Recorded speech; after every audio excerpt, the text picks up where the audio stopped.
Connect ਨਿਊਜ਼ਰੂਮ ਦੇ ਵਿੱਚ ਤੁਹਾਡਾ ਸਵਾਗਤ। ਮੈਂ ਮਨਪ੍ਰੀਤ ਰੰਧਾਵਾ।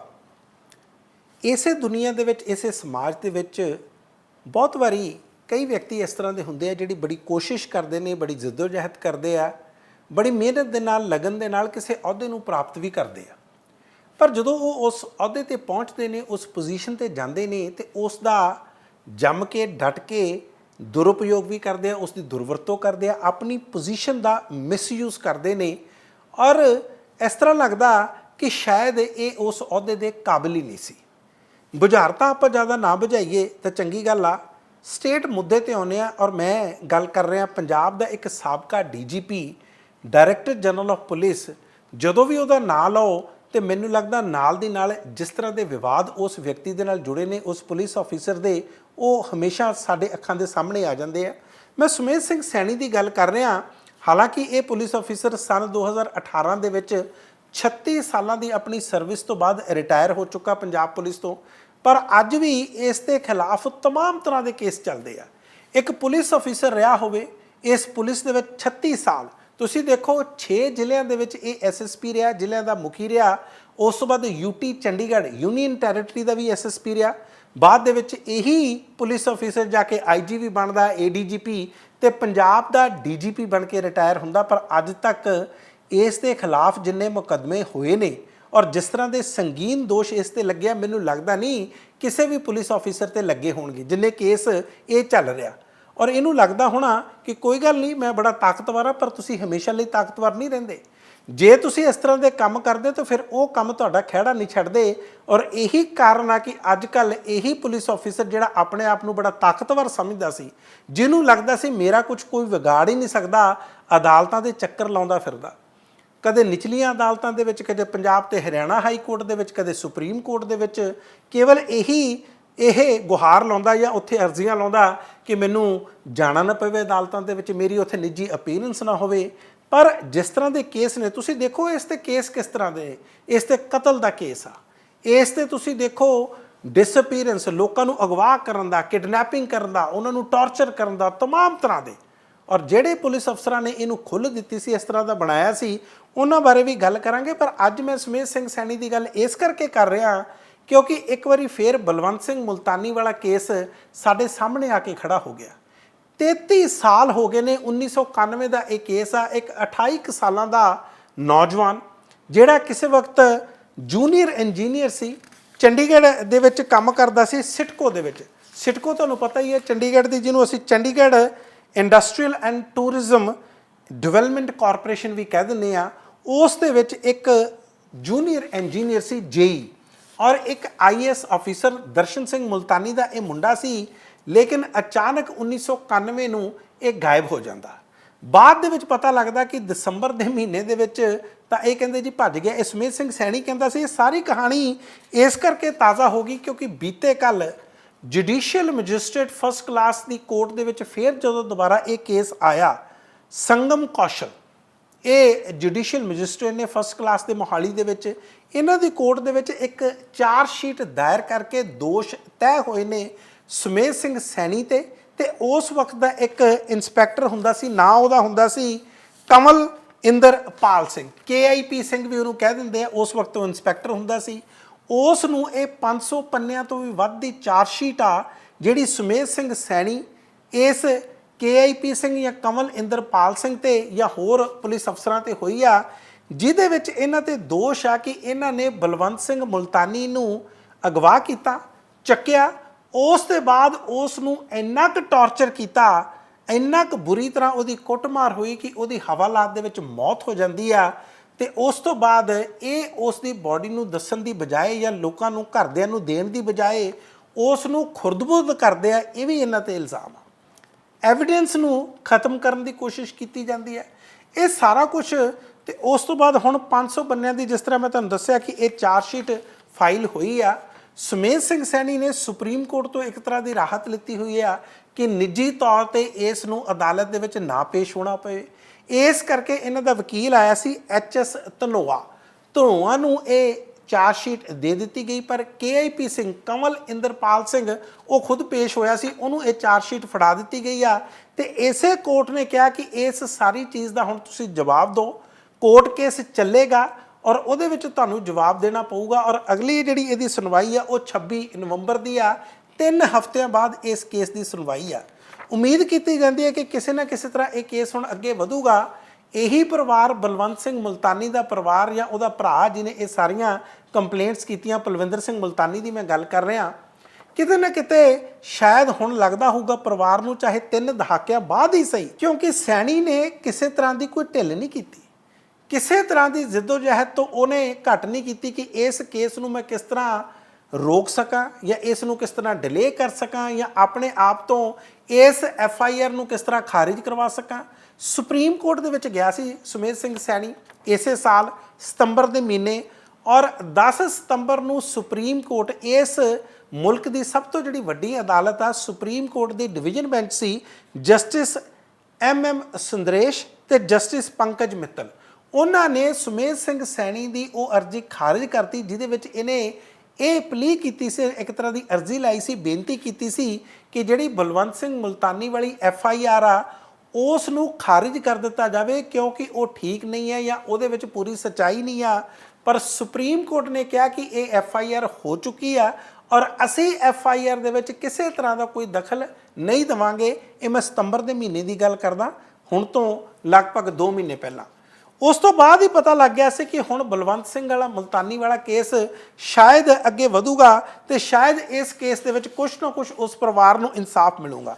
ਥੋੜ੍ਹਾ ਜਿਹਾ ਮੈਂ ਤੁਹਾਨੂੰ ਜ਼ਰੂਰ ਪਿੱਛੇ ਲੈ ਕੇ ਜਾਣਾ ਚਾਹੂੰਗਾ ਕਿ ਇਸ ਕੇਸ ਦੇ ਵਿੱਚ ਦਰਅਸਲ ਹੋਇਆ ਕਿਉਂ ਸੀ। ਬਲਵੰਤ ਸਿੰਘ ਮੁਲਤਾਨੀ ਇੱਕ 28 ਸਾਲਾਂ ਦਾ ਸਰਕਾਰੀ ਨੌਕਰ ਜਾਂ ਸਰਕਾਰੀ ਇੰਪਲੋਈ ਨੂੰ ਚੱਕਿਆ ਕਿਉਂ ਗਿਆ? ਤੁਸੀਂ ਯਾਦ ਕਰੋ ਕਿਸ ਤਰ੍ਹਾਂ 29 ਅਗਸਤ ਦੀ ਉਹ ਤਰੀਕ ਸੀ ਜਦੋਂ 1991 ਦੇ ਵਿੱਚ ਸੁਮੇਧ ਸਿੰਘ ਸੈਣੀ SSP ਸੀ ਔਰ 17 ਸੈਕਟਰ ਦੇ ਵਿੱਚ ਆਪਣੇ ਕਾਫਲੇ ਦੇ ਨਾਲ ਇਹ ਜਾ ਰਿਹਾ ਸੀ। ਔਰ ਜਿਸ ਤਰ੍ਹਾਂ ਇਹ ਉਹਨਾਂ ਦਿਨਾਂ ਦੇ ਵਿੱਚ ਅੱਤਵਾਦ ਦੇ ਖਿਲਾਫ ਕਈ ਵਾਰੀ ਇਸ 'ਤੇ ਇਲਜ਼ਾਮ ਲੱਗੇ ਸੀ ਕਿ ਮੁੰਡਿਆਂ ਨੂੰ ਚੱਕਦਾ ਹੁੰਦਾ ਸੀ, ਉਹਨਾਂ ਨੂੰ ਟੌਰਚਰ ਕਰਦਾ ਸੀ, ਮਾਰਦਾ ਸੀ। ਇਸ ਤੋਂ ਬਾਅਦ ਇਸ ਦੇ ਉੱਤੇ ਇੱਕ ਬਲਾਸਟ ਹੁੰਦਾ ਇਹਦੇ ਕਾਫਲੇ 'ਤੇ, ਉਸ ਦੇ ਵਿੱਚ ਸੁਮੇਧ ਸਿੰਘ ਸੈਣੀ ਤਾਂ ਬਚ ਜਾਂਦਾ ਪਰ ਇਹਦਾ ਡਰਾਈਵਰ ਸੀ, ਹੋਰ ਇਹਦਾ ਗਨਮੈਨ ਸੀ, 4 ਵਿਅਕਤੀ ਉਹਦੇ ਵਿੱਚ ਮਾਰੇ ਜਾਂਦੇ ਆ। ਹਾਲਾਂਕਿ ਇਹਨੂੰ ਥੋੜ੍ਹੀਆਂ ਬਹੁਤੀਆਂ ਇੰਜਰੀਜ਼ ਜਾਂ ਕੁਝ ਜ਼ਖਮ ਜ਼ਰੂਰ ਆਉਂਦੇ ਆ। ਉਸ ਤੋਂ ਬਾਅਦ ਉਹਨਾਂ ਮੁਜਰਮਾਂ ਦੀ ਭਾਲ ਹੋਣੀ ਸ਼ੁਰੂ ਹੋ ਜਾਂਦੀ ਆ ਤੇ ਉਹਦੇ ਵਿੱਚ ਨਾਂ ਆਉਂਦਾ ਦਵਿੰਦਰਪਾਲ ਸਿੰਘ ਭੁੱਲਰ ਦਾ, ਜਿਹੜਾ ਅੱਜ ਕੱਲ੍ਹ ਤਿਹਾੜ ਜੇਲ੍ਹ ਦੇ ਵਿੱਚ ਆ। ਦਵਿੰਦਰਪਾਲ ਸਿੰਘ ਭੁੱਲਰ ਨੂੰ ਇਹ ਲੱਭਦੇ ਫਿਰਦੇ ਹੁੰਦੇ ਆ ਤੇ ਇਹਨੂੰ ਉਸ ਵਕਤ ਪਤਾ ਲੱਗਦਾ ਕਿ ਦਵਿੰਦਰਪਾਲ ਸਿੰਘ ਭੁੱਲਰ ਨੂੰ ਜਾਣਦਾ ਬਲਵੰਤ ਸਿੰਘ ਮੁਲਤਾਨੀ। ਇਹ ਇਤਲਾਹ ਕਿਹਨੇ ਦਿੱਤੀ, ਕਿਸ ਆਧਾਰ ਤੇ ਦਿੱਤੀ, ਇਸ ਬਾਰੇ ਕੋਈ ਖੁਲਾਸਾ ਨਹੀਂ ਹਜੇ ਤੱਕ ਹੋਇਆ। ਲੇਕਿਨ ਬਲਵੰਤ ਸਿੰਘ ਮੁਲਤਾਨੀ ਨੂੰ ਇਸ ਕਰਕੇ ਚੱਕ ਲਿਆ ਗਿਆ ਕਿ ਤੂੰ ਸਾਨੂੰ ਦਵਿੰਦਰਪਾਲ ਸਿੰਘ ਭੁੱਲਰ ਦਾ ਪਤਾ ਦੇ, ਉਹਨੂੰ ਪਤਾ ਹੋਵੇ ਤਾਂ ਉਹ ਪਤਾ ਦੱਸੇ। ਇਸੇ ਕਰਕੇ ਉਹਨੂੰ ਕਾਦੀਆਂ ਲੈ ਕੇ ਜਾਇਆ ਗਿਆ। ਕਾਦੀਆਂ ਗੁਰਦਾਸਪੁਰ ਦੇ ਵਿੱਚ, ਉੱਥੇ ਜਾ ਕੇ ਪੁਲਿਸ ਸਟੇਸ਼ਨ ਦੇ ਵਿੱਚ ਰੱਖਿਆ ਗਿਆ ਔਰ ਉਸ ਤੋਂ ਬਾਅਦ ਇਹਨਾਂ ਬੇਰਹਿਮੀ ਦੇ ਨਾਲ ਟੌਰਚਰ ਕੀਤਾ। ਹੋ ਸਕਦਾ ਮੈਂ ਸਾਰਾ ਕੁਝ ਤੁਹਾਨੂੰ ਦੱਸ ਵੀ ਨਾ ਪਾਵਾਂ, ਇੰਨਾ ਕੁ ਬੇਰਹਿਮੀ ਦੇ ਨਾਲ ਕੁੱਟਮਾਰ ਕੀਤੀ ਗਈ। ਔਰ ਉਸ ਤੋਂ ਬਾਅਦ ਇਹ ਜਿਹੜੀਆਂ ਸਾਰੀਆਂ ਸਟੇਟਮੈਂਟਸ ਰੈਕਡ ਕੀਤੀਆਂ ਗਈਆਂ, ਇਹ ਵੀ ਇਸ ਕਰਕੇ ਕੀਤੀਆਂ ਗਈਆਂ ਕਿ ਜਿਹੜੇ ਨਾਲ ਦੇ ਪੁਲਿਸ ਅਫਸਰ ਸੀ ਜਿਨ੍ਹਾਂ ਨੇ ਟੌਰਚਰ ਕੀਤਾ ਸੀ, ਉਹਨਾਂ ਦੇ ਵਿੱਚ ਕੁਝ ਸਰਕਾਰੀ ਗਵਾਹ ਬਣ ਗਏ। ਜਦੋਂ 33 ਸਾਲ ਪੁਰਾਣਾ ਕੇਸ ਹੋ ਜਾਊਗਾ, ਤੁਸੀਂ ਦੇਖੋ ਦੁਨੀਆ ਦੀਆਂ ਕਿਹੜੀਆਂ ਏਜੰਸੀਜ਼ ਆ ਉਹ ਜਿਹੜੀਆਂ ਸਬੂਤ ਲੱਭ ਲੈਣਗੀਆਂ। ਸਬੂਤ ਖੁਰਦ-ਬੁਰਦ ਹੋ ਜਾਂਦੇ ਆ, ਰਾਤੋਂ ਰਾਤ ਖੁਰਦ-ਬੁਰਦ ਹੋ ਜਾਂਦੇ ਆ। ਪਤਾ ਵੀ ਨਹੀਂ ਲੱਗਦਾ ਕਿ ਇੱਥੇ ਕਦੇ ਕੁਝ ਹੋਇਆ ਸੀ ਤੇ ਇੱਥੇ ਤਾਂ 3 ਦਹਾਕਿਆਂ ਤੋਂ ਵੱਧ ਦਾ ਸਮਾਂ ਹੋ ਗਿਆ। ਸੋ ਸਾਰੇ ਦਾ ਸਾਰਾ ਕੇਸ ਇਸ ਵਕਤ ਜਿਹੜੇ ਸਰਕਾਰੀ ਗਵਾਹ ਬਣੇ ਨੇ ਪੁਲਿਸ ਅਫਸਰ, ਉਹਨਾਂ ਦੇ ਸਿਰ ਤੇ ਖੜਾ। ਵੈਸੇ ਮੈਂ ਤੁਹਾਨੂੰ ਦੱਸਦਾ ਕਿ ਸਨ 2020 ਦੇ ਵਿੱਚ ਜਾ ਕੇ, ਹਜੇ 4 ਸਾਲ ਪਹਿਲਾਂ ਦੀ ਮੈਂ ਗੱਲ ਕਰ ਰਿਹਾ, ਇਹਨਾਂ ਦਾ ਭਰਾ ਪਲਵਿੰਦਰ ਸਿੰਘ ਮੁਲਤਾਨੀ, ਉਹਨੇ ਮਤੌਰ ਪੁਲਿਸ ਸਟੇਸ਼ਨ ਮੋਹਾਲੀ ਦੇ ਵਿੱਚ ਜਾ ਕੇ ਕੰਪਲੇਂਟ ਦਿੱਤੀ ਸੀ ਸੁਮੇਧ ਸਿੰਘ ਸੈਣੀ ਦੇ ਖਿਲਾਫ ਤੇ 6 ਪੁਲਿਸ ਅਫਸਰਾਂ ਦੇ ਖਿਲਾਫ ਕਿ ਇਹਨਾਂ ਦੇ ਖਿਲਾਫ ਕੇਸ ਦਰਜ ਕੀਤਾ ਜਾਵੇ ਔਰ ਕਿਉਂਕਿ ਇਹਨੇ ਮੇਰੇ ਮੁੰਡੇ ਨੂੰ ਅਗਵਾ ਕੀਤਾ। ਮੈਂ ਤੁਹਾਨੂੰ ਇਹ ਵੀ ਦੱਸਦਾ, ਜਦੋਂ 1991 ਦੇ ਵਿੱਚ, ਹਾਲਾਂਕਿ ਦਰਸ਼ਨ ਸਿੰਘ ਮੁਲਤਾਨੀ ਖੁਦ ਇੱਕ IAS ਅਫਸਰ ਸੀ, ਉਹਨੇ ਉਹਨਾਂ ਦਿਨਾਂ ਦੇ ਵਿੱਚ ਹੈਬੀਸ ਕਾਰਪਸ ਵੀ ਪਾਈ ਸੀ ਪੰਜਾਬ ਤੇ ਹਰਿਆਣਾ ਹਾਈ ਕੋਰਟ ਦੇ ਵਿੱਚ। ਜੇ ਕੋਈ ਤੁਹਾਨੂੰ ਬੰਦਾ ਲੱਭਦਾ ਨਹੀਂ ਜਾਂ ਤੁਹਾਨੂੰ ਲੱਗਦਾ ਕਿ ਉਹਨੂੰ ਪੁਲਿਸ ਨੇ ਕਿਡਨੈਪ ਕਰ ਲਿਆ ਜਾਂ ਪੁਲਿਸ ਨੇ ਗ੍ਰਿਫਤਾਰ ਕਰ ਲਿਆ, ਪਰ ਉਹਦੀ ਗ੍ਰਿਫਤਾਰੀ ਪਾਈ ਨਹੀਂ ਆ, ਉਹਨਾਂ ਦੀ ਕਸਟਡੀ ਦੇ ਵਿੱਚ ਆ ਔਰ ਗੈਰ ਕਾਨੂੰਨੀ ਕਸਟਡੀ ਦੇ ਵਿੱਚ ਆ, ਤੇ ਤੁਸੀਂ ਹੈਬੀਸ ਕਾਰਪਸ ਪਾਉਂਦੇ ਹੋ ਤਾਂ ਕਿ ਤੁਹਾਨੂੰ ਪੁਲਿਸ ਲੱਭ ਕੇ ਦੇਵੇ ਵੀ ਹੈ ਕਿੱਥੇ ਆ। ਤੇ ਉਸ ਵਕਤ ਉਹਦੀ ਹੈਬੀਸ ਕਾਰਪਸ, ਉਹ ਪਟੀਸ਼ਨ, ਉਹ ਅਰਜ਼ੀ ਪੰਜਾਬ ਤੇ ਹਰਿਆਣਾ ਹਾਈ ਕੋਰਟ ਨੇ ਖਾਰਿਜ ਕਰਤੀ, ਰੱਦ ਕਰਤੀ। ਕਹਿੰਦੇ ਉਹ ਤਾਂ ਭਗੌੜਾ ਹੋ ਗਿਆ ਤੇ ਭਗੌੜਾ ਕੀਤਾ ਕਿਹਨੇ ਸੀ? ਸੁਮੇਧ ਸਿੰਘ ਸੈਣੀ ਨੇ। ਉਹ ਵੀ ਮੈਂ ਤੁਹਾਨੂੰ ਦੱਸੂਗਾ ਕਿ ਕਿਹੜੇ ਕਿਹੜੇ ਅਫਸਰਾਂ ਨੇ ਕਿਹਾ ਇਹ ਗੱਲ।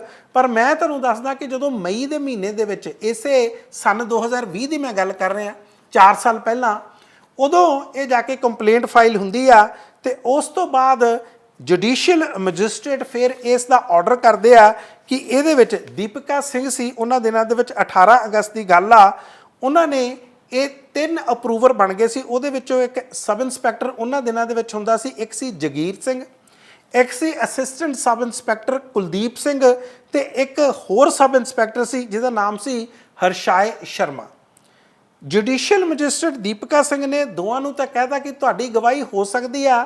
CRPC ਦੀ ਧਾਰਾ ਹੈਗੀ ਆ 306, ਕ੍ਰਿਮੀਨਲ ਪ੍ਰੋਸੀਜਰ ਕੋਡ, ਹੁਣ ਤਾਂ ਇਹ ਬਦਲ ਗਏ ਆ, ਮੈਂ ਉਸ ਟਾਈਮ ਦੀ ਗੱਲ ਕਰ ਰਿਹਾ। ਇਸ ਦੇ ਅਧੀਨ ਜੇ ਕੋਈ ਆਪਣਾ ਵਾਅਦਾ ਮਾਫ ਗਵਾਹ ਬਣਨਾ ਚਾਹੁੰਦਾ ਹੋਵੇ, ਕੋਈ ਪੁਲਿਸ ਦਾ ਅਪਰੂਵਰ ਬਣਨਾ ਚਾਹੁੰਦਾ ਹੋਵੇ, ਤਾਂ ਉਹ ਆਪਣੀ ਸਟੇਟਮੈਂਟ ਰਿਕਾਰਡ ਕਰਾ ਸਕਦਾ, ਉਹਨੂੰ ਦਰਜ ਕਰਵਾ ਸਕਦਾ ਧਾਰਾ 306 CRPC ਕ੍ਰਿਮੀਨਲ ਪ੍ਰੋਸੀਜਰ ਕੋਡ ਦੇ ਅਧੀਨ। ਇਸੇ ਅਧੀਨ ਇਹਦੀਆਂ ਸਟੇਟਮੈਂਟਸ ਹੋਈਆਂ ਸੀ ਜਗੀਰ ਸਿੰਘ ਤੇ ਕੁਲਦੀਪ ਸਿੰਘ ਦੀਆਂ, ਤੇ ਇਹਨਾਂ ਨੇ ਸਾਰਾ ਦੱਸਿਆ ਸੀ ਕਿ ਕਿਸ ਤਰ੍ਹਾਂ ਸਾਡੇ ਸਾਹਮਣੇ ਬਲਵੰਤ ਸਿੰਘ ਮੁਲਤਾਨੀ ਨੂੰ ਟਾਰਚਰ ਕੀਤਾ ਗਿਆ ਔਰ ਖੁਦ ਸੁਮੇਧ ਸਿੰਘ ਸੈਣੀ ਉੱਥੇ ਬੈਠਾ ਸੀ। ਇਹ ਸਾਰਾ ਕੁਝ ਕੋਰਟ ਦੀਆਂ ਜੋ ਸਟੇਟਮੈਂਟਸ ਨੇ ਉਹਨਾਂ ਦਾ ਹਿੱਸਾ। ਔਰ ਉਸ ਤੋਂ ਬਾਅਦ ਹੀ ਕੋਰਟ ਨੇ ਇੱਕ ਤਰ੍ਹਾਂ ਆਰਡਰ ਕੀਤਾ ਕਿ ਇਹਦੇ ਵਿੱਚ ਹੁਣ ਧਾਰਾ 302, ਇਹ ਸਾਰਾ ਕੁਝ ਸਨ 2020 ਦੇ ਵਿੱਚ ਹੋਇਆ ਤੇ ਉਸ ਤੋਂ ਬਾਅਦ ਹੀ ਇਸ ਤੇ ਰੋਕਾਂ ਲੱਗਣੀਆਂ ਸ਼ੁਰੂ ਹੋ ਗਈਆਂ ਸੀ। ਤੇ ਇਹਨਾਂ ਨੇ ਕਿਹਾ ਸੀ ਕਿ ਧਾਰਾ 302 ਮਰਡਰ ਦਾ ਚਾਰਜ ਵੀ ਇਸ FIR ਦੇ ਵਿੱਚ, ਕਿਉਂਕਿ ਬਾਕੀ ਸਾਰੀਆਂ ਧਾਰਾਵਾਂ ਲੱਗ ਗਈਆਂ ਸੀ, ਪਰ 302 ਮਰਡਰ ਦੀ ਧਾਰਾਵਾ, ਕਤਲ ਦੀ ਧਾਰਾ ਇਹਦੇ ਵਿੱਚ ਐਡ ਨਹੀਂ ਸੀ ਹੋਈ, ਇਹਦੇ ਨਾਲ ਜੋੜੀ ਨਹੀਂ ਸੀ ਗਈ। ਉਸ ਤੋਂ ਬਾਅਦ 302 ਵੀ ਐਡ ਹੋ ਗਈ ਸੀ। ਹੁਣ ਅੱਗੇ ਆਉਂਦੇ ਆ, ਕਿਉਂਕਿ ਲਗਾਤਾਰ ਇਸ ਉੱਤੇ ਕਿਸ ਤਰ੍ਹਾਂ ਸੁਮੇਧ ਸਿੰਘ ਸੈਣੀ ਜਾਂ ਉਹਦੇ ਜਿਹੜੇ ਵਕੀਲ ਨੇ ਬੜੇ ਮਹਿੰਗੇ ਮਹਿੰਗੇ, ਉਹਨਾਂ ਦੀਆਂ ਸੇਵਾਵਾਂ ਲੈ ਕੇ ਇਹ ਆਪਣੇ ਆਪ ਤੇ ਜਿਹੜੇ ਮੁਕੱਦਮੇ ਹੁੰਦੇ ਆ ਉਹਨਾਂ ਨੂੰ ਡਿਲੇ ਕਿਸ ਤਰ੍ਹਾਂ ਕਰਨਾ ਜਾਂ ਉਹਨਾਂ ਨੂੰ ਹੌਲੀ ਕਿਸ ਤਰ੍ਹਾਂ ਕਰਨਾ, ਉਹਨਾਂ ਦੇ ਵਿੱਚ ਕਿਸੇ ਨਾ ਕਿਸੇ ਤਰ੍ਹਾਂ ਦੀ ਰਾਹਤ ਕਿਸ ਤਰ੍ਹਾਂ ਲੈਣੀ, ਉਹ ਸਾਰਾ ਕੁਝ ਇਹਨੂੰ ਦੱਸਦੇ ਆ। ਪਰ ਪਿਛਲੇ ਦਿਨਾਂ ਵਿੱਚ ਸੁਪਰੀਮ ਕੋਰਟ ਨੇ, ਜਿਸ ਤਰ੍ਹਾਂ ਮੈਂ ਤੁਹਾਨੂੰ ਦੱਸਿਆ, ਕਿ ਉਹ ਰਾਹ ਜਿਹੜਾ ਸੀ ਉਹ ਪੱਧਰਾ ਕਰਤਾ ਸੀ। Judicial magistrate first class Rasveen Kaur ਆ, 21 ਅਗਸਤ ਨੂੰ ਸਨ 2020 ਨੂੰ ਇਹਨਾਂ ਨੇ 302 ਦੀ ਧਾਰਾ ਉਸ ਬਲਵੰਤ ਸਿੰਘ ਮੁਲਤਾਨੀ ਕੇਸ ਦੇ ਵਿੱਚ FIR ਦੇ ਵਿੱਚ ਜਿਹੜੀ ਪਲਵਿੰਦਰ ਸਿੰਘ ਮੁਲਤਾਨੀ ਨੇ ਕਰਵਾਈ ਸੀ, ਇਹਦੇ ਭਰਾ ਨੇ, ਉਸ ਦੇ ਵਿੱਚ ਐਡ ਕੀਤੀ ਜਾਵੇ, ਇਹ ਆਰਡਰ ਇਹਨਾਂ ਨੇ ਕੀਤਾ ਸੀ। ਖੈਰ ਅੱਗੇ ਵਧਦੇ ਹਾਂ। ਮੈਂ ਤੁਹਾਨੂੰ ਇਹ ਜ਼ਰੂਰ ਦੱਸਣਾ ਚਾਹੁੰਦਾ ਕਿ ਉਹ ਜਿਹੜੇ ਸਾਬਕਾ ਪੁਲਿਸ ਆਫੀਸਰਸ ਨੇ ਉਹਨਾਂ ਨੇ ਸਾਰਾ ਕੁਝ ਦੱਸਿਆ ਕਿ ਕਿਸ ਤਰ੍ਹਾਂ ਉੱਥੇ ਇੰਨਾ ਕੁ ਟਾਰਚਰ ਕੀਤਾ ਗਿਆ ਔਰ ਬਾਅਦ ਦੇ ਵਿੱਚ ਇਹਨਾਂ ਨੂੰ ਬੁਲਾਇਆ ਵੀ ਗਿਆ ਸੁਮੇਧ ਸਿੰਘ ਸੈਣੀ ਵੱਲੋਂ। ਇਹਨਾਂ ਦੀਆਂ ਸਟੇਟਮੈਂਟਸ ਦੇ ਵਿੱਚ ਸਾਰਾ ਕੁਝ ਆ ਕਿ ਸਾਨੂੰ ਕਿਹਾ ਗਿਆ ਕਿ ਉਹ ਤਾਂ ਮਰ ਗਿਆ ਤੇ ਹੁਣ ਉਹਨੂੰ ਖੁਰਦ-ਬੁਰਦ ਕਿਸ ਤਰ੍ਹਾਂ ਕਰੀਏ, ਉਹਦੀ ਬਾਡੀ ਨੂੰ ਠਿਕਾਣੇ ਕਿਸ ਤਰ੍ਹਾਂ ਲਾਈਏ, ਇਹ ਵੀ ਇਹਨਾਂ ਤੋਂ ਰਾਏ ਲਈ ਗਈ। ਕੁਝ ਪੁਲਿਸ ਆਫੀਸਰ ਇਹਨਾਂ ਦੇ ਨਾਲ ਬਹਿ ਗਏ। ਵੈਸੇ ਜਿੰਨਾ ਹੋਰ ਪੁਲਿਸ ਅਫਸਰਾਂ ਦੇ ਨਾਂ ਆਏ ਆ, ਮੈਂ ਤੁਹਾਨੂੰ ਥੋੜ੍ਹਾ ਜਿਹਾ ਉਹਨਾਂ ਬਾਰੇ ਵੀ ਦੱਸਦਾ। ਇੱਕ ਤਾਂ ਮੈਂ ਤੁਹਾਨੂੰ ਦੱਸਿਆ ਸੀ KIP ਸਿੰਘ, ਜਿਹਨੂੰ ਚਾਰਜਸ਼ੀਟ ਆਲਰੇਡੀ ਕਰ ਦਿੱਤਾ ਗਿਆ। ਇਸੇ ਤਰ੍ਹਾਂ ਇੱਕ DSP ਸੀ ਬਲਦੇਵ ਸਿੰਘ ਸੈਣੀ, ਉਹਦੇ ਖਿਲਾਫ ਵੀ ਇਹ ਮਾਮਲਾ ਦਰਜ ਹੋਇਆ। ਇਸੇ ਤਰ੍ਹਾਂ ਇੰਸਪੈਕਟਰ ਪ੍ਰੇਮ ਮਲਿਕ ਤੇ ਇੱਕ ਇੰਸਪੈਕਟਰ ਸਤਬੀਰ ਸਿੰਘ, ਇਹ ਸਾਰੇ ਵੀ ਉੱਥੇ ਮੌਜੂਦ ਸੀ। ਇਹ ਸਾਰਾ ਕੁਝ ਜਗੀਰ ਸਿੰਘ ਨੇ ਆਪਣੀ ਸਟੇਟਮੈਂਟ ਦੇ ਵਿੱਚ ਦੱਸਿਆ। ਸੋ ਇੱਥੋਂ ਤੁਸੀਂ ਅੰਦਾਜ਼ਾ ਲਾ ਸਕਦੇ ਹੋ ਕਿ ਇਹ ਸਾਰੇ ਦਾ ਸਾਰਾ ਕੇਸ ਹੁਣ ਇਸੇ ਬਿਨਾਂ ਤੇ ਖੜਾ। ਵੈਸੇ ਵੀ ਸੁਮੇਧ ਸਿੰਘ ਸੈਣੀ ਵਰਗੇ ਪੁਲਿਸ ਆਫੀਸਰਸ ਆਪਣੀ ਪੁਲਿਸ ਫੋਰਸ ਨੂੰ ਕੀ ਸੇਧ ਦਿੰਦੇ ਨੇ, ਕਿਸ ਤਰ੍ਹਾਂ ਦੀ ਇੱਕ ਐਗਜ਼ਾਮਪਲ ਜਾਂ ਉਦਾਹਰਨ ਪੇਸ਼ ਕਰਦੇ ਨੇ, ਤੁਸੀਂ ਬਿਹਤਰ ਅੰਦਾਜ਼ਾ ਲਾ ਸਕਦੇ ਹੋ। ਅੱਜ ਕੱਲ੍ਹ ਇਹ ਪੰਜਾਬ ਪੁਲਿਸ ਜਿਹੜੀ 80,000 ਦੀ ਫੋਰਸ ਆ, ਜਦੋਂ ਉਹਨਾਂ ਨੂੰ ਪਤਾ ਲੱਗਦਾ ਹੋਣਾ ਕਿ ਸਾਡਾ ਇੱਕ ਪੁਰਾਣਾ DGP ਹੁੰਦਾ ਸੀ ਜਿਹਨੇ ਇਸ ਤਰ੍ਹਾਂ ਦੇ ਕਾਰਨਾਮੇ ਕੀਤੇ, ਔਰ ਇੱਕ ਕੇਸ ਨਹੀਂ ਆ, ਅੱਜ ਤਾਂ ਮੈਂ ਤੁਹਾਨੂੰ ਕੇਵਲ ਬਲਵੰਤ ਸਿੰਘ ਮੁਲਤਾਨੀ ਬਾਰੇ ਦੱਸਿਆ, ਇਸ ਤੋਂ ਇਲਾਵਾ ਵੀ ਬਹੁਤ ਸਾਰੇ ਕੇਸ ਨੇ, ਕਦੇ ਉਹਨਾਂ ਬਾਰੇ ਡਿਸਕਸ ਕਰਾਂਗੇ। ਤੇ ਜੇ ਸਾਡਾ ਇੱਕ ਪੁਲਿਸ ਆਫੀਸਰ ਇਸ ਤਰ੍ਹਾਂ ਦੇ ਪੂਰਨੇ ਪਾ ਕੇ ਗਿਆ ਜਾਂ ਇਸ ਤਰ੍ਹਾਂ ਦਾ ਉਹਦਾ ਟਰੈਕ ਰੈਕਡ ਆ, ਤੇ ਉਹਨਾਂ ਤੇ ਕਿਸ ਤਰ੍ਹਾਂ ਦਾ ਅਸਰ ਹੁੰਦਾ ਹੋਊਗਾ। ਇਸੇ ਕਰਕੇ ਤੁਸੀਂ ਦੇਖੋ ਅੱਜ ਕੱਲ੍ਹ ਪੁਲਿਸ ਦੇ ਅਕਸ ਦੇ ਵਿੱਚ ਕਿੰਨਾ ਨਿਘਾਰ ਆਇਆ, ਜਿਸ ਤਰ੍ਹਾਂ ਦੀ ਡਿਊਟੀ ਇਹਨਾਂ ਨੂੰ ਕਰਨੀ ਚਾਹੀਦੀ ਆ। ਔਰ ਉਹਨਾਂ ਦਿਨਾਂ ਦੇ ਵਿੱਚ ਜਦੋਂ ਇਹਨੂੰ DGP ਵੀ ਲਾਇਆ ਸੀ, ਸ਼੍ਰੋਮਣੀ ਅਕਾਲੀ ਦਲ ਤੇ ਭਾਰਤੀ ਜਨਤਾ ਪਾਰਟੀ ਦੀ ਸਰਕਾਰ ਸੀ, ਤੇ ਇਹੀ ਸੁਖਬੀਰ ਸਿੰਘ ਬਾਦਲ ਜਿਹੜੇ ਅੱਜ ਕੱਲ੍ਹ ਬੜੀ ਕੋਸ਼ਿਸ਼ਾਂ ਦੇ ਬਾਵਜੂਦ ਵੀ ਆਪਣੀ ਸਿਆਸੀ ਜ਼ਮੀਨ ਨੂੰ ਸੰਭਾਲ ਨਹੀਂ ਪਾ ਰਹੇ, ਉਹਨਾਂ ਦਿਨਾਂ ਦੇ ਵਿੱਚ ਇਹ ਡਿਪਟੀ ਚੀਫ ਮਿਨਿਸਟਰ ਹੁੰਦੇ ਸੀ ਤੇ ਇਹਨਾਂ ਨੇ ਸੁਮੇਧ ਸਿੰਘ ਸੈਣੀ ਨੂੰ ਆਊਟ ਆਫ ਟਰਨ ਸਨ 2012 ਦੇ ਵਿੱਚ ਪੰਜਾਬ ਦਾ DGP ਲਾਤਾ ਸੀ। ਹਾਲਾਂਕਿ ਕਈ ਪੁਲਿਸ ਆਫੀਸਰਸ ਇਹਨਾਂ ਤੋਂ ਸੀਨੀਅਰ ਸੀ, ਇਸ ਤੋਂ ਕਾਬਿਲ ਸੀ। ਔਰ ਤੁਹਾਨੂੰ ਇੱਕ ਗੱਲ ਹੋਰ ਵੀ ਦੱਸਦਾ, ਜਦੋਂ ਇਸ ਨੂੰ ਡੀਜੀਪੀ ਲਾਇਆ ਸੀ ਤੇ ਇਹਨਾਂ ਦੀ ਇੰਪੈਨਲਮੈਂਟ ਹੁੰਦੀ ਹੈ ਕੇਂਦਰ ਸਰਕਾਰ ਦੇ ਵਿੱਚ, ਸੈਂਟਰ ਗਵਰਨਮੈਂਟ ਦੇ ਵਿੱਚ ਆਈਪੀਐਸ ਆਫੀਸਰਸ ਦੀ ਵੀ ਤੇ ਆਈਐਸ ਆਫੀਸਰਸ ਦੀ। ਤੇ ਉਹਨਾਂ ਦਿਨਾਂ ਦੇ ਵਿੱਚ ਇਹੀ ਸੁਮੇਧ ਸਿੰਘ ਸੈਣੀ ਸੈਂਟਰ ਗਵਰਨਮੈਂਟ ਦੇ ਵਿੱਚ ਡੀਆਈਜੀ ਵੀ ਇੰਪੈਨਲ ਨਹੀਂ ਸੀਗਾ। ਤੇ ਲੇਕਿਨ ਕਿਉਂਕਿ ਇਹਨਾਂ ਨੂੰ ਇੱਕ ਇਸ ਤਰ੍ਹਾਂ ਦਾ ਪੁਲਿਸ ਆਫੀਸਰ ਜਾਂ ਇਸ ਤਰ੍ਹਾਂ ਦੇ ਵਿਅਕਤੀ ਚਾਹੀਦਾ ਸੀ ਜੋ ਇਹਨਾਂ ਦੇ ਇਸ਼ਾਰੇ ਤੇ ਚੱਲੇ। ਬਾਅਦ ਦੇ ਵਿੱਚ ਕਿਸ ਤਰ੍ਹਾਂ ਇਸੇ ਪੁਲਿਸ ਆਫੀਸਰ ਨੇ, ਸੁਮੇਧ ਸਿੰਘ ਸੈਣੀ ਨੇ ਇਸੇ ਸੁਖਬੀਰ ਸਿੰਘ ਬਾਦਲ ਨੂੰ ਕਿਵੇਂ ਫਸਾਦਾ, ਅੱਜ ਕੱਲ੍ਹ ਤਾਂ ਉਹ ਵਿਵਾਦ ਵੀ ਬਣਿਆ ਹੋਇਆ ਕਿ ਕਿਉਂ ਤੁਸੀਂ ਇਸ ਤਰ੍ਹਾਂ ਦੇ ਵਿਅਕਤੀ ਨੂੰ ਜਿਹੜਾ ਇੰਨਾ ਵਿਵਾਦਾਂ ਦੇ ਵਿੱਚ ਸੀ ਜਾਂ ਜਿਹਦੇ ਬਾਰੇ ਇਹ ਮਸ਼ਹੂਰ ਸੀ ਕਿ ਉਹ ਝੂਠੇ ਪੁਲਿਸ ਮੁਕਾਬਲੇ ਬਣਾਉਂਦਾ ਜਾਂ ਇਸ ਤਰ੍ਹਾਂ ਵਿਅਕਤੀ ਨੂੰ ਟੌਰਚਰ ਕਰਦਾ, ਉਹਨਾਂ ਨੂੰ ਚੱਕਦਾ, ਇਸ ਤਰ੍ਹਾਂ ਦੇ तमाम ਤਰ੍ਹਾਂ ਦੇ ਇਲਜ਼ਾਮ ਆ। ਹਾਲਾਂਕਿ ਉਹ ਇਲਜ਼ਾਮ ਕਦੇ ਸਾਬਿਤ ਨਹੀਂ ਹੋਏ, ਪਰ ਇਸ ਤੇ ਇਲਜ਼ਾਮ ਸੀ ਇਸ ਤਰ੍ਹਾਂ ਦੇ। ਫਿਰ ਇਸ ਨੂੰ ਕਿਉਂ ਲਾਇਆ ਗਿਆ? ਔਰ ਤੁਸੀਂ ਬਾਅਦ ਦੀਆਂ ਘਟਨਾਵਾਂ ਦੇਖੋ, ਜਦੋਂ ਬੇਅਦਬੀ ਦੀਆਂ ਘਟਨਾਵਾਂ ਹੁੰਦੀਆਂ ਕਿਸ ਤਰ੍ਹਾਂ ਦੋ ਮੁੰਡਿਆਂ ਨੂੰ ਚੱਕ ਲਿਆ ਜਾਂਦਾ, ਬਾਅਦ ਦੇ ਵਿੱਚ ਉਹਨਾਂ ਨੂੰ ਛੱਡ ਦਿੱਤਾ ਜਾਂਦਾ। ਬਾਅਦ ਦੇ ਵਿੱਚ ਕਿਉਂਕਿ ਸੁਮੇਧ ਸਿੰਘ ਸੈਣੀ ਨੂੰ ਲੱਗਦਾ ਸੀ ਕਿ ਉਹੀ ਮਾਹੌਲ ਆ, ਲੇਕਿਨ ਪ੍ਰੈਸ਼ਰ ਇੰਨਾ ਪਿਆ।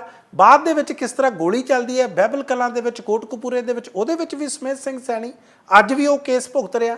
तमाम ਤਰ੍ਹਾਂ ਦੇ ਵਿਵਾਦਾਂ ਤੋਂ ਲੈ ਕੇ ਅੱਜ ਤੱਕ ਦੇ ਜਿਹੜੇ ਵਿਵਾਦ ਆ ਇਸ ਵਿਅਕਤੀ ਦੇ ਨਾਲ ਜੁੜੇ ਹੋਏ ਆ। ਹਾਲਾਂਕਿ ਜਿਸ ਤਰ੍ਹਾਂ ਮੈਂ ਤੁਹਾਨੂੰ ਦੱਸਿਆ ਕਿ ਇਹਨੂੰ 6 ਸਾਲ ਹੋ ਗਏ ਰਿਟਾਇਰ ਹੋਏ ਨੂੰ, ਪਰ ਵਿਵਾਦ ਇਹਦਾ ਪਿੱਛਾ ਨਹੀਂ ਛੱਡ ਰਹੇ। ਕਿਉਂਕਿ ਜਿਸ ਤਰ੍ਹਾਂ ਦੇ ਤੁਸੀਂ ਕਰਮ ਕਰਦੇ ਹੋ ਉਹਨਾਂ ਦਿਨਾਂ ਦੇ ਵਿੱਚ, ਈਵਨ ਕਿ ਇਹਨੇ ਤਾਂ ਆਪਣਾ ਜਿਹੜਾ ਡੀਜੀਪੀ ਸੀ, ਤੁਸੀਂ ਯਾਦ ਕਰੋ ਸਰਬਜੀਤ ਸਿੰਘ ਵਿਰਕ, ਐਸਐਸਐਫ ਵਿਰਕ, ਉਸ ਦੇ ਖਿਲਾਫ ਕੀ ਕੁਝ ਕੀਤਾ ਸੀ। ਉਹਨੂੰ ਹਸਪੀਟਲ ਦੇ ਵਿੱਚੋਂ ਕਿਸ ਤਰ੍ਹਾਂ ਇਹਨੇ ਗ੍ਰਿਫਤਾਰ ਕਰ ਲਿਆ ਸੀ। ਉਹ ਤਾਂ ਬਾਅਦ ਦੇ ਵਿੱਚ ਸਰਬਜੀਤ ਸਿੰਘ ਵਿਰਕ ਹੁਣੀ ਮਹਾਰਾਸ਼ਟਰ ਕੈਡਰ ਦੇ ਵਿੱਚ ਬਤੌਰ ਡੀਜੀਪੀ ਬਣ ਕੇ ਚਲੇ ਗਏ, ਫਿਰ ਜਾ ਕੇ ਕਿਤੇ ਨਾ ਕਿਤੇ ਛੁਟਕਾਰਾ ਹੋਇਆ। ਇਹ ਹਾਲਾਤ ਪੈਦਾ ਹੋ ਗਏ ਸੀ, ਇਸੇ ਸੁਮੇਧ ਸਿੰਘ ਸੈਣੀ ਨੇ ਉਹ ਪੈਦਾ ਕੀਤੇ ਸੀ। ਹੁਣ ਦੇਖਦੇ ਆ 26 ਨਵੰਬਰ ਦੀ ਅਗਲੀ ਤਰੀਕ ਆ ਕਿ ਇਹ ਟਰਾਇਲ ਹੁਣ ਅੱਗੇ ਚੱਲੂਗਾ ਜਾਂ ਫਿਰ ਸੁਮੇਧ ਸਿੰਘ ਸੈਣੀ ਜਾਂ ਸੁਮੇਧ ਸਿੰਘ ਸੈਣੀ ਦੇ ਕਾਬਿਲ ਵਕੀਲ ਕਿਸੇ ਨਾ ਕਿਸੇ ਤਰ੍ਹਾਂ ਦੀ ਰਾਹਤ ਫਿਰ ਇਸ ਆਪਣੇ ਪੁਲਿਸ ਆਫੀਸਰ ਲਈ ਲੈ ਆਉਣਗੇ। ਗੱਲ ਜਦੋਂ ਕਰ ਰਹੇ ਆ, ਥੋੜਾ ਜਿਹਾ ਬਾਹਰ ਚੱਲਦੇ ਆ। ਤੁਸੀਂ ਦੇਖ ਰਹੇ ਹੋਵੋਗੇ, ਵੈਸੇ 21 ਦਿਨ ਰਹਿ ਗਿਆ ਇਸ ਟਾਈਮ ਜਦੋਂ ਆਪਾਂ ਗੱਲ ਕਰ ਰਹੇ ਹਾਂ, ਨਾਲ ਦੀ ਨਾਲ ਹੀ ਅਗਲਾ ਦਿਨ ਸ਼ੁਰੂ ਹੋ ਜਾਣਾ। ਅਮਰੀਕਾ ਦੀ ਮੈਂ ਗੱਲ ਕਰ ਰਿਹਾ, ਔਰ ਉੱਥੇ ਪ੍ਰੈਜ਼ੀਡੈਂਟ ਆਫ ਅਮਰੀਕਾ ਦਾ ਰਾਸ਼ਟਰਪਤੀ ਚੁਣਿਆ ਜਾਣਾ, ਔਰ ਜਿੱਦੋਜਹਿਦ ਸਾਰੀ ਚੱਲ ਰਹੀ ਹੈ। ਸਾਰਿਆਂ ਨੂੰ ਪਤਾ ਕਿ ਕਿਸ ਤਰ੍ਹਾਂ ਕਮਲਾ ਹੈਰਿਸ ਤੇ ਡੋਨਲਡ ਟਰੰਪ ਦੇ ਵਿੱਚ ਮੁਕਾਬਲਾ ਬੜਾ ਸਖਤ ਹੋ ਰਿਹਾ। ਕੀ ਬਣੂਗਾ ਇਹ ਤਾਂ ਖੈਰ ਫਾਈਨਲ ਨਤੀਜੇ ਦੱਸਣਗੇ, ਕਿਉਂਕਿ ਇੱਥੇ ਬੈਠ ਕੇ ਕੇਵਲ ਜੋ ਅਸੀਂ ਖਬਰਾਂ ਸੁਣਦੇ ਹਾਂ, ਪੜ੍ਹਦੇ ਹਾਂ, ਸਿਰਫ ਉਸ ਤੋਂ ਹੀ ਪਤਾ ਲੱਗਦਾ। ਪਰ ਇੱਕ ਗੱਲ ਜ਼ਰੂਰ ਆ, ਇੰਨੀ ਪੁਰਾਣੀ ਡੈਮੋਕ੍ਰੇਸੀ ਹੋਵੇ 248 ਸਾਲ ਦੀ, ਕਿਉਂਕਿ ਜੇ ਅਸੀਂ ਸਨ 1776 ਦੇ ਵਿੱਚ ਇਹ ਕਹੀਏ ਕਿ ਅਮਰੀਕਾ ਹੋਂਦ ਦੇ ਵਿੱਚ ਆਉਂਦਾ ਜਾਂ ਇਹਨੂੰ ਇੱਕ ਤਰ੍ਹਾਂ ਦੀ ਫਰੀडम ਮਿਲਦੀ ਆ, ਜਾਂ ਉਸ ਤੋਂ ਬਾਅਦ ਇਹ ਆਪਣੀ ਯਾਤਰਾ ਸ਼ੁਰੂ ਕਰਦਾ, ਇੰਨੇ ਸਾਲਾਂ ਦੇ ਵਿੱਚ ਇਹਨਾਂ ਕੋਲੋਂ ਕਦੇ ਔਰਤ ਰਾਸ਼ਟਰਪਤੀ ਨਹੀਂ ਬਣ ਸਕੀ। ਔਰਤ ਨੂੰ ਵੋਟ ਪਾਉਣ ਦਾ ਅਧਿਕਾਰ ਵੀ ਅਮਰੀਕਾ ਦੇ ਵਿੱਚ ਬਹੁਤ ਬਾਅਦ ਦੇ ਵਿੱਚ ਆਇਆ। ਭਾਰਤ ਦੇ ਵਿੱਚ ਤਾਂ ਜਿੱਦਣ ਭਾਰਤ ਆਜ਼ਾਦ ਹੋਇਆ ਸੀ 1947 ਨੂੰ, ਉਸੇ ਦਿਨ ਤੋਂ ਅਧਿਕਾਰ ਮਿਲ ਗਏ ਸੀ। ਈਵਨ ਕੈਨੇਡਾ ਦੇ ਵਿੱਚ 157 ਸਾਲ ਪੁਰਾਣੀ ਇਹਨਾਂ ਦੀ ਹੋਂਦ ਆ, ਇਹ ਮੰਨਦੇ ਆ ਕਿ ਸਾਨੂੰ ਆਜ਼ਾਦ ਹੋਇਆ ਨੂੰ ਹੋਇਆ। ਇੱਥੇ ਵੀ ਜਾ ਕੇ ਔਰਤ ਨੂੰ ਵੋਟ ਪਾਉਣ ਦੇ ਅਧਿਕਾਰ ਬਹੁਤ ਬਾਅਦ 'ਚ ਆਏ ਸੀ। ਪ੍ਰਾਈਮ ਮਿਨਿਸਟਰ ਬਣਨਾ ਅੱਜ ਵੀ ਕੈਨੇਡਾ ਦੇ ਵਿੱਚ, ਹਾਲਾਂਕਿ ਜਿਨ੍ਹਾਂ ਨੂੰ ਇਹ ਥਰਡ ਵਰਲਡ ਕੰਟਰੀਜ਼ ਕਹਿੰਦੇ ਆ, ਇੰਡੀਆ ਵਰਗਿਆਂ ਨੂੰ, ਇੱਥੇ ਦਾ ਪ੍ਰਧਾਨ ਮੰਤਰੀ ਤੋਂ ਲੈ ਕੇ ਰਾਸ਼ਟਰਪਤੀ ਸਾਰੇ ਕੁਛ ਹੀ ਬਣ ਚੁੱਕੇ ਆ। ਇਸ ਤੋਂ ਇਲਾਵਾ ਤੁਸੀਂ ਬੰਗਲਾਦੇਸ਼ ਦੇਖੋ, ਸ਼੍ਰੀਲੰਕਾ ਦੇਖੋ, ਇੱਥੇ ਵੀ ਸਾਰਾ ਕੁਛ ਔਰਤਾਂ ਸਭ ਤੋਂ ਜਿਹੜੇ ਉੱਚੇ ਅਹੁਦੇ ਨੇ ਪ੍ਰਾਈਮ ਮਿਨਿਸਟਰ ਦੇ, ਪ੍ਰੈਜ਼ੀਡੈਂਟ ਦੇ, ਇੱਥੇ ਬਣ ਚੁੱਕੇ ਆ। ਪਰ ਇਹ ਮੁਲਕ ਆ ਜਿਹੜੇ ਅੱਜ ਵੀ ਕਿਸੇ ਔਰਤ ਨੂੰ, ਮੈਨੂੰ ਯਾਦ ਆ ਜਦੋਂ ਹਿਲਰੀ ਕਲਿੰਟਨ ਦੀ ਕੈਂਪੇਨ ਚੱਲੀ ਸੀ, ਸਾਰਿਆਂ ਨੂੰ ਲੱਗਦਾ ਸੀ ਡੈਮੋਕ੍ਰੈਟ ਦੀ ਉਹ ਕੈਂਡੀਡੇਟ ਸੀ ਕਿ ਇਹ ਬਣ ਜੂਗੀ, ਪਰ ਉਹ ਨਹੀਂ ਬਣ ਸਕੀ। ਹੁਣ ਵੀ ਕਮਲਾ ਹੈਰਿਸ ਨੇ ਕਾਫੀ ਚੰਗੀ ਫਾਈਟ ਦਿੱਤੀ ਆ, ਪਰ ਸਭ ਤੋਂ ਵੱਡੀ ਗੱਲ ਆ ਕਿ ਕੀ ਅਮਰੀਕਾ ਦੀ 250 ਸਾਲਾਂ ਦੇ ਵਿੱਚ ਡੈਮੋਕ੍ਰੇਸੀ ਜਾਂ ਲੋਕਤੰਤਰ ਇੰਨੀ ਕਿ ਡਿਵੈਲਪ ਹੋਈ ਹੈ ਕਿ ਉੱਥੇ ਡੋਨਲਡ ਟਰੰਪ ਵਰਗਾ ਬੰਦਾ ਰਾਸ਼ਟਰਪਤੀ ਬਣੂਗਾ, ਜਿਹੜਾ ਕੈਪੀਟਲ ਹਿੱਲ ਦੇ ਵਿੱਚ ਬੰਦਿਆਂ ਨੂੰ ਬੁਲਾ ਕੇ ਉੱਥੇ ਹਜੂਮ ਬੁਲਾ ਲੈਂਦਾ, ਉੱਥੇ ਦੰਗਾ ਕਰਾਉਣ ਦੀ ਕੋਸ਼ਿਸ਼ ਕੀਤਾ, 6 ਬੰਦੇ ਉੱਥੇ ਮਾਰੇ ਜਾਂਦੇ ਆ। ਤੇ ਪਿਛਲੇ ਦਿਨਾਂ ਦੇ ਵਿੱਚ ਸਟੇਟਮੈਂਟ ਇਹ ਦਿੰਦਾ, ਕਹਿੰਦਾ ਜੀ ਜੇ ਮੈਨੂੰ ਪਤਾ ਹੁੰਦਾ ਤਾਂ ਮੈਂ ਵਾਈਟ ਹਾਊਸ ਖਾਲੀ ਨਾ ਕਰਦਾ। ਇਸ ਤਰ੍ਹਾਂ ਦਾ ਬੰਦਾ 78 ਸਾਲ ਦਾ, ਜਿਹਨੂੰ ਕਿ ਹੁਣ ਰਿਟਾਇਰ ਹੋ ਜਾਣਾ ਚਾਹੀਦਾ, ਤੇ ਜੇ ਫਿਰ ਦੁਬਾਰਾ ਉੱਥੋਂ ਦਾ ਰਾਸ਼ਟਰਪਤੀ ਬਣਦਾ, ਫਿਰ ਤਾਂ ਮੈਨੂੰ ਲੱਗਦਾ ਕਿ ਅਮਰੀਕਾ ਨੂੰ ਵੀ ਦੁਬਾਰਾ ਸੋਚਣਾ ਪਊਗਾ ਕਿ ਕੀ ਇਸ ਦੀ ਡੈਮੋਕ੍ਰੇਸੀ ਨੇ, 250 ਸਾਲਾਂ ਦੀ ਡੈਮੋਕ੍ਰੇਸੀ ਨੇ ਇਸ ਤਰ੍ਹਾਂ ਦਾ ਮਾਹੌਲ ਦਿੱਤਾ ਜਿੱਥੇ ਇਸ ਤਰ੍ਹਾਂ ਦੇ ਲੋਕ ਰਾਸ਼ਟਰਪਤੀ ਬਣਦੇ ਨੇ। ਕੀ ਉੱਥੋਂ ਦੇ ਲੋਕਾਂ ਨੂੰ ਵੀ ਇੰਨੀ ਸੋਝੀ ਨਹੀਂ ਰਹੂਗੀ ਕਿ ਇਸ ਤਰ੍ਹਾਂ ਦੇ ਵਿਅਕਤੀ ਨੂੰ ਲੈ ਕੇ ਆਉਣਾ। ਹਾਲਾਂਕਿ ਉੱਥੇ ਤੁਸੀਂ ਦੇਖੋ ਵਾਈਟਸ ਦੀ, ਖਾਸ ਤੌਰ 'ਤੇ ਜਿਨ੍ਹਾਂ ਨੂੰ ਉੱਥੇ ਰੈੱਡ ਸਟੇਟਸ ਕਿਹਾ ਜਾਂਦਾ, ਉਹਨਾਂ ਦੀ ਭਰਮਾਰ ਆ ਉਹਨਾਂ ਦੇ ਸਮਰਥਨ ਲਈ। ਬਾਕੀ ਕਮਲਾ ਹੈਰਿਸ ਕਿੰਨਾ ਕੁ ਸਮਰਥਨ ਪ੍ਰਾਪਤ ਕਰ ਪਾਉਂਦੀ ਆ, ਕਈ ਇਸ ਤਰ੍ਹਾਂ ਦੀਆਂ ਸਵਿੰਗ ਸਟੇਟਸ ਨੇ, ਉਹਨਾਂ ਦੇ ਵਿੱਚ ਜ਼ਰੂਰ ਉਹਨਾਂ ਦਾ ਮੁਕਾਬਲਾ ਕਾਫੀ ਮੁਸ਼ਕਲ ਆ, ਪਰ ਅਖੀਰਕਾਰ ਉਹੀ ਆ, ਕਿਉਂਕਿ ਇਸ ਦਾ ਅਸਰ ਮੈਂ ਗੱਲ ਇਸ ਕਰਕੇ ਕਰ ਰਿਹਾ ਕਿਉਂਕਿ ਜੋ ਕੋਈ ਵੀ ਉੱਥੇ ਪ੍ਰੈਜ਼ੀਡੈਂਟ ਬਣੂਗਾ ਅਮਰੀਕਾ ਦਾ, ਇਹਦਾ ਭਾਰਤ ਤੋਂ ਲੈ ਕੇ ਹੋਰ ਦੁਨੀਆ ਭਰ ਦੇ ਮੁਲਕਾਂ ਦੀ ਵਿਦੇਸ਼ ਨੀਤੀ ਤੇ ਬਹੁਤ ਜ਼ਿਆਦਾ ਫਰਕ ਪੈਣ ਵਾਲਾ। ਇੱਥੋਂ ਦੇ ਲੋਕ ਨੇ ਜਿਹੜੇ ਖਾਸ ਤੌਰ ਤੇ ਬੀਜੇਪੀ ਦੇ ਸਮਰਥਕ ਆ, ਉਹ ਤੁਹਾਨੂੰ ਪਤਾ ਕਿ ਡੋਨਲਡ ਟਰੰਪ ਨੂੰ ਚਾਹੁੰਦੇ ਆ ਕਿ ਕਿਸੇ ਨਾ ਕਿਸੇ ਤਰ੍ਹਾਂ ਦੁਬਾਰਾ ਬਣ ਜੇ। ਪਤਾ ਨਹੀਂ ਹੁਣ ਉਹਨਾਂ ਨੇ ਕੀ ਦੇ ਦੇਣਾ। ਹਾਲਾਂਕਿ ਪਿਛਲੇ ਦਿਨਾਂ ਦੇ ਵਿੱਚ ਡੋਨਲਡ ਟਰੰਪ ਨੇ ਇਹ ਵੀ ਟਿੱਪਣੀ ਕੀਤੀ ਸੀ ਕਿ ਬੰਗਲਾਦੇਸ਼ ਦੇ ਵਿੱਚ ਹਿੰਦੂ ਬੜੇ ਖਤਰੇ 'ਚ ਆ। ਸ਼ਾਇਦ ਕਿਤੇ ਨਾ ਕਿਤੇ ਇਹ ਗੱਲ ਉਹਨਾਂ ਨੂੰ ਭਾਰਤ ਦੇ ਪ੍ਰਧਾਨ ਮੰਤਰੀ ਨਰਿੰਦਰ ਮੋਦੀ ਤੋਂ ਕਨਵੇ ਹੋਈ ਹੋਵੇ ਕਿਸੇ ਵਕਤ, ਕਿਉਂਕਿ ਨਰਿੰਦਰ ਮੋਦੀ ਵੀ ਜਾ ਕੇ ਉੱਥੇ ਕਹਿੰਦੇ ਸੀ ਅਬ ਕੀ ਬਾਰ ਟਰੰਪ ਸਰਕਾਰ ਇਸ ਵਾਰੀ ਤਾਂ ਨਹੀਂ ਖੈਰ ਕਿਹਾ। ਸੋ ਸਾਰੇ ਦੀ ਨਜ਼ਰ ਰਹੇਗੀ ਕਿਉਂਕਿ ਦੁਨੀਆ ਭਰ ਲਈ ਇਹ ਇਲੈਕਸ਼ਨ ਬਹੁਤ ਅਹਿਮ ਆ। ਤੁਸੀਂ ਦੇਖ ਰਹੇ ਸੀ ਕਨੈਕਟ ਸ਼ੀਸ਼ਾ, ਮੈਂ ਮਨਪ੍ਰੀਤ ਰੰਧਾਵਾ।